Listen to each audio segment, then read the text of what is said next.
Hello and welcome to the latest edition of New Haven Independent Vlog News Summary direct from our corporate cafeteria, otherwise known as my Compost Heap. Let's see what stories we're working on this week. Hey, an LED bulb. We're all doing our part to try to save the planet and fight climate change. This week I went for the first time to Hotel Marcel, the new hotel on Long Wharf that is the first, it's newly open, it's the first net zero hotel. You know that they had over 1,000 solar panels, all these charging stations. It doesn't use fossil fuels and it produces all the power it needs.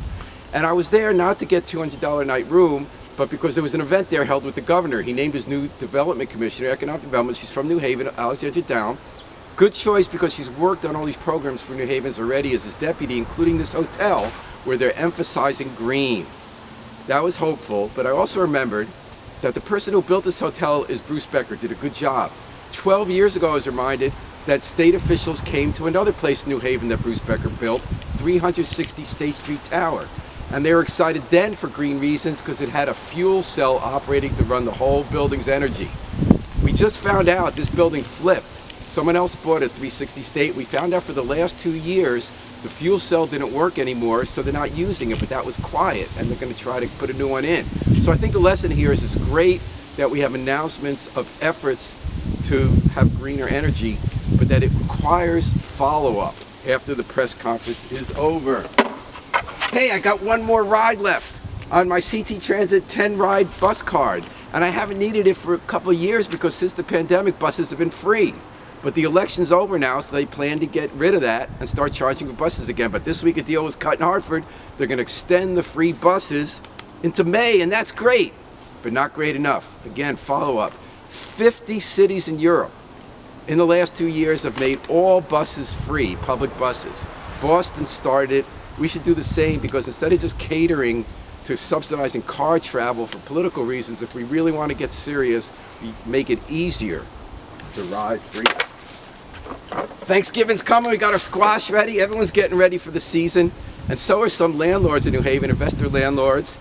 Tom Breen has an article about it today in the Independent, where they bought up some properties and immediately evicted the tenants. Didn't tell them, the tenants are paying their rent, but they had month-to-month leases. They just put the notice on the door and then tell them, go talk to a lawyer you can never find. You're gonna need CIA special ops to even find them. Happy Thanksgiving. Oh, here's a plaque, another award. That's right, it's time for this week's winner of the great ongoing New Haven Taxpayer Ripoff Award. For the second week in a row, a New York investor who's making a killing on New Haven real estate with the help of City Hall's crazy appraisal policies is the winner. This week's winner is Joseph and Jacob Feldman's company. They bought a whole bunch of properties on Howe and Dwight Street, they're flippers. And they bought 104 Howe. That's one of those new buildings that was supposed to help build our tax base. It's called the Elm. They bought it for $15.8 million. That's what it was worth. But the city didn't say that's what it's worth. When it comes to taxing, the city in its appraisal last year appraised it as being worth $8 million. So that's $7.8 million worth of property value that we're going to pay the bill for, New Haven taxpayers, instead of the people making a killing on our real estate market. And this is happening every week. They're playing Monopoly with our city. They're having a great time. They're making money. Our city's helping them make it at our expense. I wonder if there's any other game we can play. I think there is. Look at this, Class Struggle. I've enjoyed that, played that with my kids. Maybe it's time for another round. Until then, this is the New Haven Independent Vlog News Summary. And remember, always pick up your trash.